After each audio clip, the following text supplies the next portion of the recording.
Hello everybody, my name is Ludwig and welcome to my Integrated Strategies 5 Ending 1 guide. In this video I will showcase how I typically prepare for Ending 1, what operators I like to bring, what squads I typically try to build, and the general layout and stage mechanics of Ending 1 specifically. I will also go into detail later, eventually, of Ending 2 and make their own separate videos for each ending. But for right now, let's stick with 1. So first, I'm going to showcase squads. Now, I'm gonna make a disclaimer. The squads is just what I like to bring. Now this squad is technically what I like to bring to any of the endings. I can do this same strategy, just tweaking a few things with basically the same squad to do ending 2 and 3. But these are just what I like personally bringing, and of course different operators will work, and it depends heavily on what relics or collectibles you have and if the recruitment vouchers drop for you. So typically you won't get everybody, but this is what I typically like to bring specifically to ending 1, but this same squad can typically work in any of the other endings as well. So let's just go through this. Tin Man is not, I don't really bring him, you don't need him as an actual operator.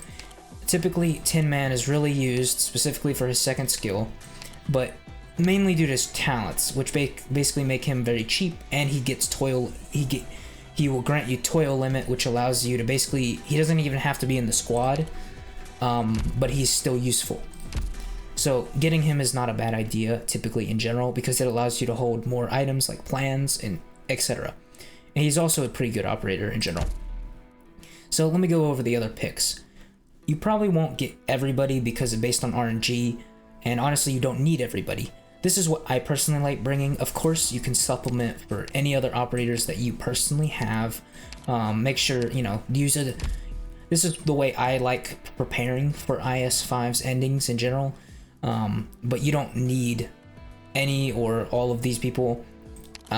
Just take a look at what operators you do have and go from there. This also heavily depends on collectibles, as some collectibles will make some units really, really good, or just make them broken. So just look at what you have and then adapt your strategy based according to that.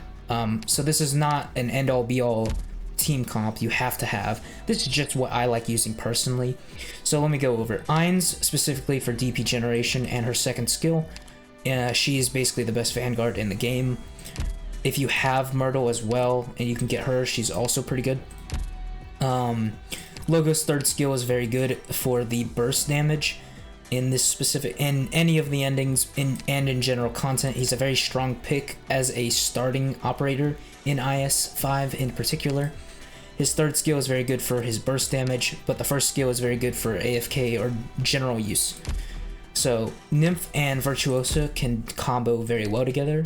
Nymph's third skill and Virtuosa's third skill can basically destroy the boss by themselves. Nymph is very strong and Virtuosa is very strong in IS and IS5 in particular.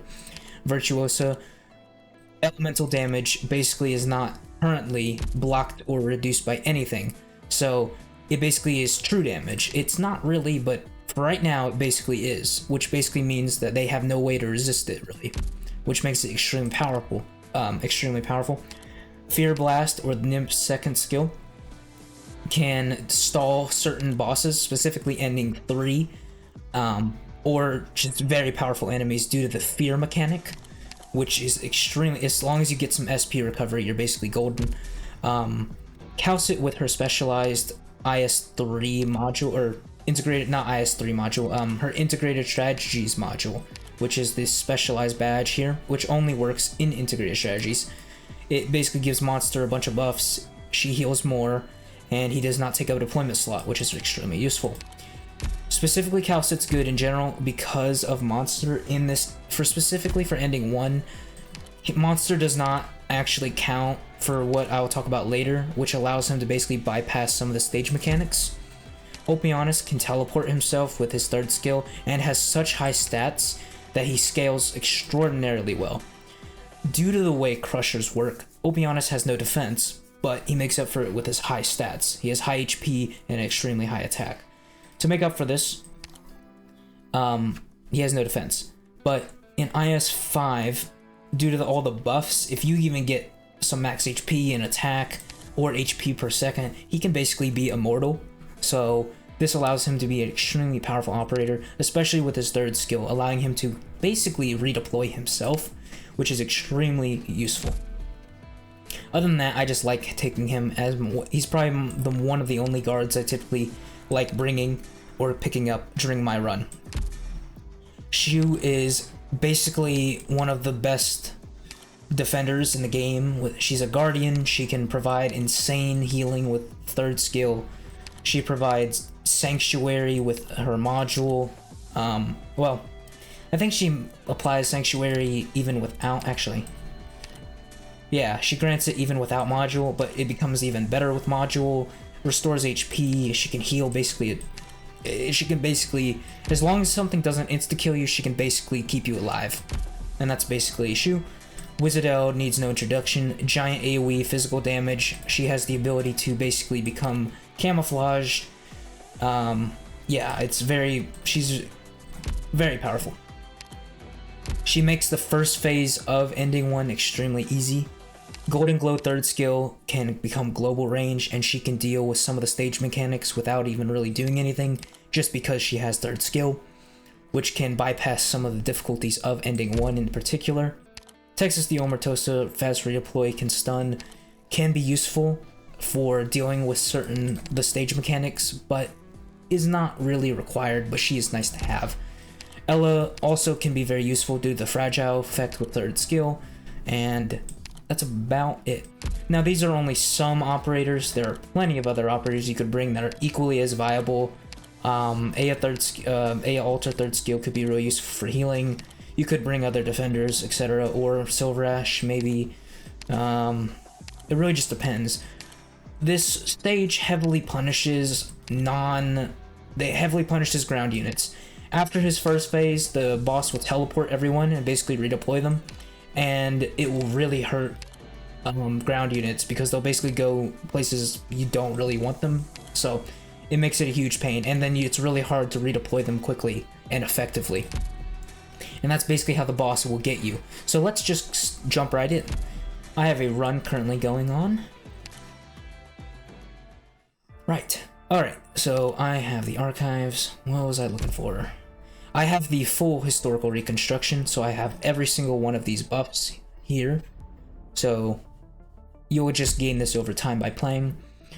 Ending 1. How do you acquire Ending 1? Ending 1 is very simple. It is basically you start a run. I'm on difficulty 14. I was going to do this on difficulty 15, but I had such a good run going on 14 that I just decided to make it now. I was going to do it 15 because it does make it harder, specifically for Ending 1. The Sarcophagi of Exile have increased HP, which is the stage mechanic, but I think it should be basically the same general idea when I go through the strategies and layout. And of course I will do 15 eventually, but I figured I'd just showcase it because I had a really good run going. So, because anything 14 and 15 is basically sort of the same strategy, basically the same strategy in general, and then anything below this will also work. So, let's start. I am at the boss. So, you'll get to stage 5, or floor 5, Border of Truth. You will do this prophecy here. You will only have two options. If you have a certain item, it will allow you to do the second ending, which is if you have a collectible known as the Pledge of Babel, but I do not have that. So I just did the regular ending, which would then take you to Dreadful Foe, Emergency Lecture. Okay, so first let me go over this. I have 2 life points out of 6, 18 objective shield, level 6. I have 2 hope here, 5 ingots. I started with Blueprint Squad, and I have all these collectibles. The reason I have no life points is because of the King's Armor, which converts all life points into shield, and then minuses life points. And these are all my collectibles currently. Let me scroll down here.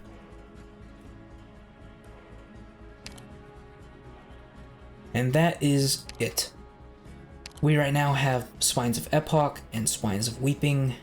We have the Linger or Inspire, Rise and Fall, which in the next battle all allied units gain attack and HP. And these are the operators I'm bringing: Ainz, Ulpianus, Shu, Wizardell, Logos, Wickhauset, and some of the others. In the squad is as follows. We will put Ein's second skill, Opiana's third skill, Shu third skill, Wizardel third skill, Logos third skill, Monster or Calcit third skill. We will take Cantable, Myrtle, and Gravel, and we will take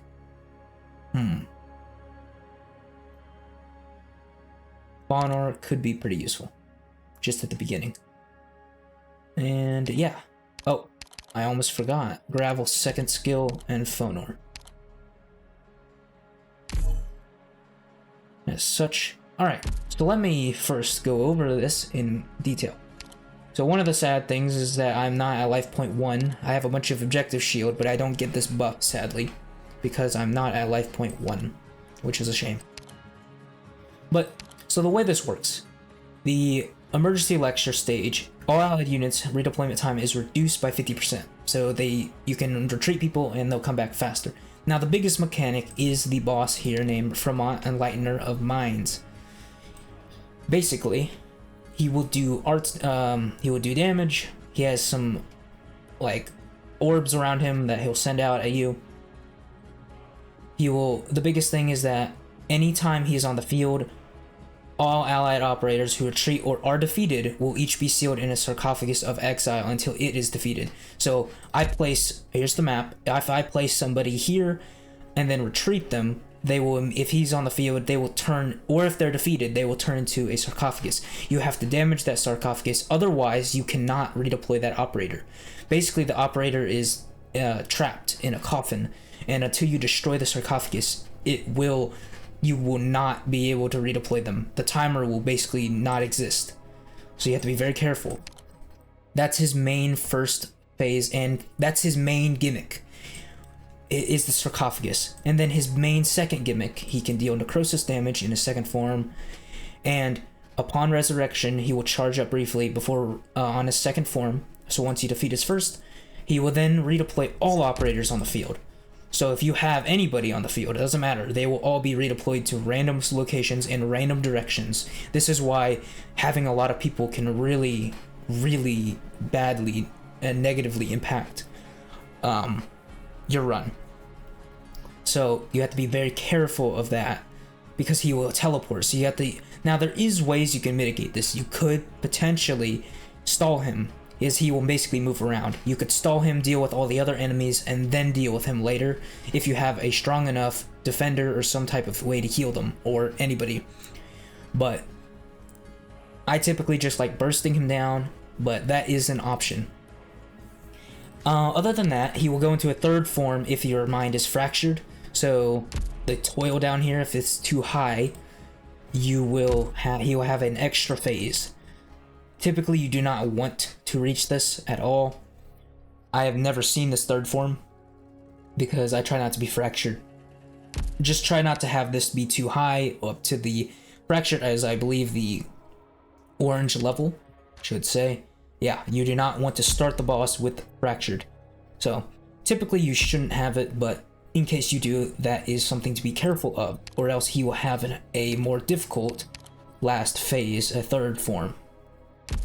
Now, and then you have a bunch of these other enemies that are just around. One of the biggest things is to be wary of Spellweavers.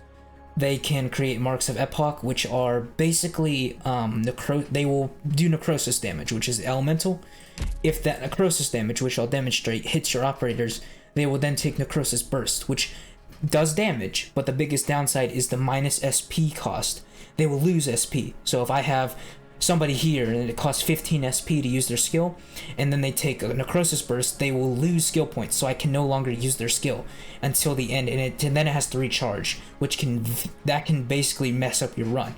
So be very careful of these Spellweavers, and certain enemies like the Maze Returner or some enemy, they'll have a mark above them that will be red. That red circle, once defeated, they will spawn a mark of epoch, which will do necrosis damage, so be very careful. The Spellweavers specifically come from this top area, and some of them come from here, but they typically come a little later. So with that out of the way, let's demonstrate how to complete this stage. I could bring somebody like Manamaru, but I want Fonor just because of the ritualist effect. They can do some arts fragility, which makes it easier for burst, and elemental fragility, which is nice. Alright, let's get started. I'm going to take this a little slower, and then I'm going to explain specifically what I'm going to do and why. So, at the beginning, you're going to have a bunch of enemies spawn here. As such, I'm going to first throw a Myrtle down to start gaining deployment points. There's the boss. The orbs are the damage. He will send these orbs at your operators, and they'll do a bunch of damage when they're in range. I put Wizardel here, typically, to start doing burst. As such, now, clear out this big, large wave. I typically put Calcit here to set up monster around this area. I typically put monster here. Now I leave Wizardel to do her thing. Then I typically put somebody like Opianus here. This is to specifically burst the boss. I will also put Logos here. Yeah. Specifically because he is in Wizardel's range, so I can typically deal... We're going to stop this really quickly, so she can recharge her skill. We are going to gain deployment points, and this should not be a big problem. He will then come forward here. I'm going to put Gravel down, so she takes the damage here. The sarcophagus is spawned because of the damage she took. We will then do this. Deployment points. Skill into Opianus, into burst damage, which should deal with him relatively in a timely manner. It may take a little longer or multiple deployments.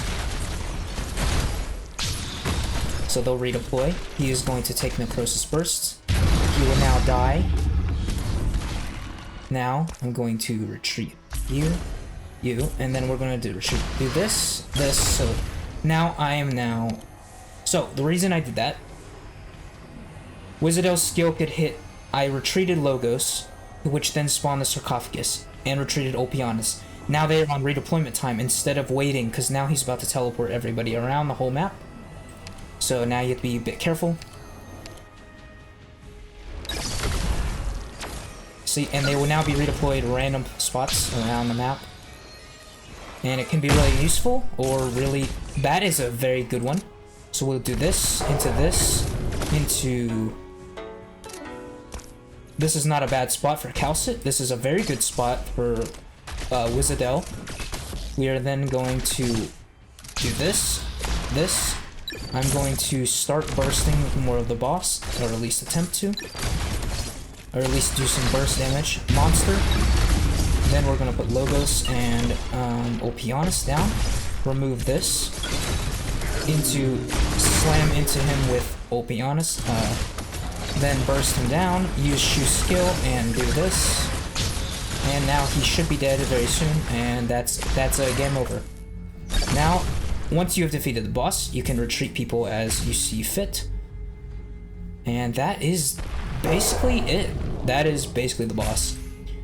The annoying Necrosis guys will spawn from this top lane. This guy will turn, once defeated, he will turn into a, one of these. Okay, so here's the red arrow, or the red circle. He spawned, and then he spawned the this little square. That is in this enemy here. This necrosis damage, if you see this little circle under Calcit, it will burst. I'm gonna demonstrate it. You can use the skill beforehand, but once she's gonna take a burst here, boom, she takes the damage, and now she's losing skill points. She will not gain skill points until the end of that, which is why it's so dangerous. These guys will do Necrosis Burst as well, up the top here. I like putting Opianus here because he can basically teleport halfway across the map. We're gonna do this, and then I'm gonna do this to try and deal with him. There's the burst again. Throw him over there.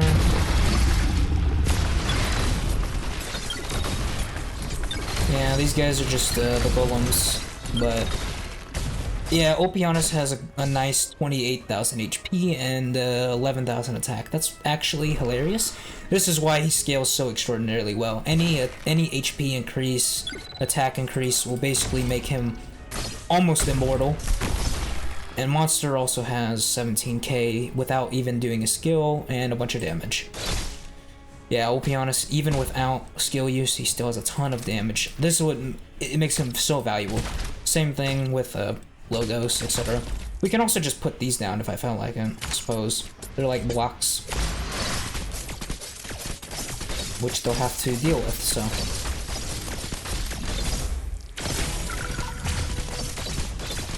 Suppose we can just do this.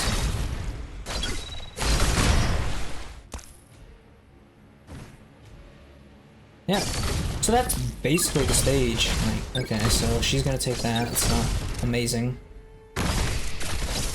I mean, I could let them go out further ahead. It's a bit laggy. It's okay.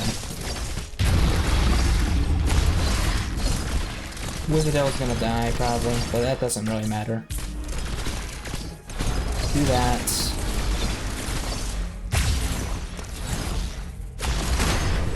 This enemy probably will go down. Yeah.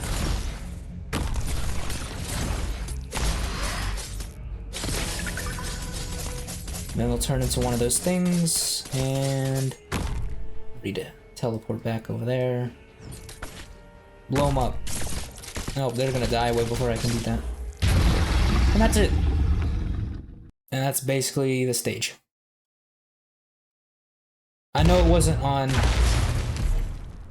level 15 difficulty, but I'm pretty sure I could have still won with the amount of relics I had. Yeah. And that's basically the total, I guess, what I obtained. And that's pretty much just ending 1. Now I can do 15 finally. So I will do ending 2 and 3 for those. I'll use guides for those. I'll make guides for those as well. But in general, I can typically use the same. I like using this sort of setup if I can. For ending the other endings, I typically don't use Golden Glow. But I still like bringing Opianus and Shu or some type. I like mainly Opianus and Calcit. Texas is really good for that one. I actually do like bringing Gravel as well for ending 3 in particular. And maybe I'll try to showcase if I can get Nymph and Virtuoso. Nymph is very good, especially for the ending 3, specifically for her second skill, which can basically stall the boss forever, which is extremely powerful. And that's about it. So I thank you all for watching, and I'll see you all in the next ending guide. Have a good night.